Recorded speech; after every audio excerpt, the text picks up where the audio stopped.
अब एक बार फिर कांग्रेस अध्यक्ष चुनाव ऐतिहासिक मोड़ पर है। पार्टी अपने सबसे बुरे दौर से गुजर रही है और गांधी नेहरू परिवार ने इन चुनावों से खुद को अलग कर लिया है। कई नामों की दावेदारी के बाद यह चुनाव खड़गे वर्सेस थरूर है।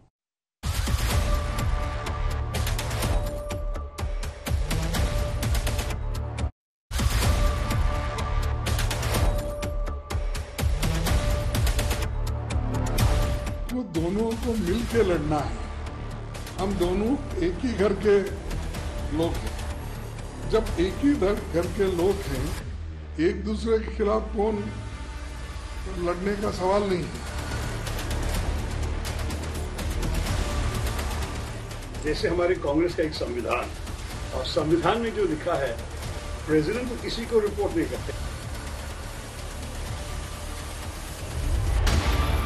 अब इन दो चेहरों में से जिसके नाम पर भी मुहर लगेगी, उसके हाथ में कांग्रेस ऐसे वक्त में आने वाली है जब कांग्रेस अपने सबसे मुश्किल दौर को देख रही है।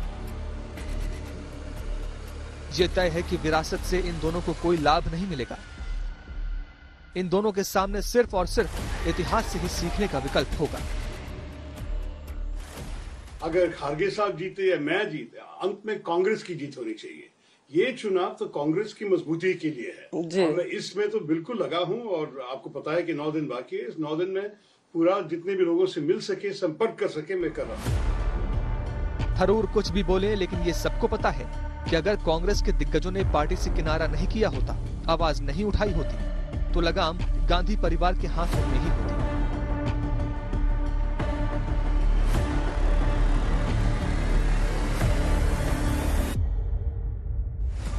ये चुनाव न गांधी परिवार के लिए आसान है, न पार्टी के लिए। जैसे ही ये ऐलान हुआ कि चुनाव के जरिए अध्यक्ष पद का चुनाव होगा और गांधी परिवार चुनाव से दूर रहेगा, कई चेहरे सामने आने लगे। सबसे ज्यादा ऊंचा अशोक गहलोत का नाम उछाला गया, लेकिन राजस्थान में सियासी बवाल के बाद गहलोत गायब हो गए। फिर मनीष तिवारी का नाम आया, दिग्विजय सिंह आगे आए, केसी वेणुगोपाल भी रेस में नजर आने लगे, लेकिन नामांकन तक सिर्फ 3 नेता रेस में टिके रहे।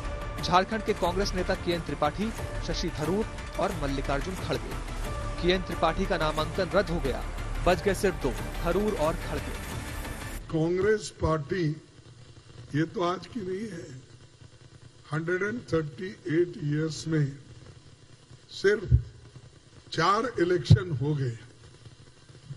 एक तो सुभाष चंद्र बोस का, एक तो अपना टंडन का, कृपलानी का, एक तो केसरी का, सीताराम केसरी का, चौथा श्रीमती सोनिया गांधी जी का। अब 5वां चुनाव मैं लड़ रहा हूं सबके ओर से। तो मेरा भी मकसद यही है कि कांग्रेस के उसूलों को कांग्रेस पार्टी कैसी लागू करे। हिंदुस्तान की सबसे पुरानी पार्टी को अब गांधी परिवार के बगैर आगे का रास्ता चुनना होगा। इसलिए ये जानना बहुत जरूरी है कि इस चुनाव में कौन किसके साथ खड़ा है। मल्लिकार्जुन खड़गे के प्रस्तावकों की लिस्ट में 30 बड़े नेताओं के नाम थे, लेकिन थरूर के प्रस्तावकों में से सिर्फ 9 नाम थे, वो भी वो जो लोकसभा चुनाव के दौरान अपनी सीट तक हार चुके हैं। ए.के. एंटनी, अशोक गहलोत, अंबिका सोनी, अभिषेक मनु सिंघवी, अजय माकन, भूपिंदर हुड्डा, दिग्विजय सिंह, सलमान खुर्शीद, मनीष तिवारी जैसे नेता खड़गे की तरफ खड़े थे, जबकि कार्ति चिदम्बरम, सलमान सोज, प्रवीण डाबर, संदीप सैफुद्दीन सोज जैसे नेता थरूर की तरफ खड़े थे। खड़गे 1972 से 2008 तक लगातार कर्नाटक के कलबुर्गी से विधायक बने। 2004 और 2009 में लोकसभा का चुनाव जीता। थरूर संयुक्त राष्ट्र से इस्तीफा देने के बाद 2009 में कांग्रेस से जुड़े और लगातार 3 बार थिरुवनंतपुरम से लोकसभा का चुनाव जीते। इस जीत में 2014 और 2019 के चुनाव भी शामिल हैं। जब देश में कांग्रेस की बुरी तरह हार हुई तो थरूर रिकॉर्ड मत से जीत गए थे। नॉमिनेशन से पहले G23 पूरी तरह से खड़गे के लिए एक्टिव हो गया था। ये वही ग्रुप है जिसने पार्टी लीडरशिप में बदलाव का मुद्दा उठाया था, और जब खड़गे के नाम पर मुहर लगी तो इस ग्रुप के सबसे मजबूत नेताओं में से एक आनंद शर्मा और मनीष तिवारी खुलकर खड़गे के साथ हो गए। थरूर मेरी शुभकामनाएं।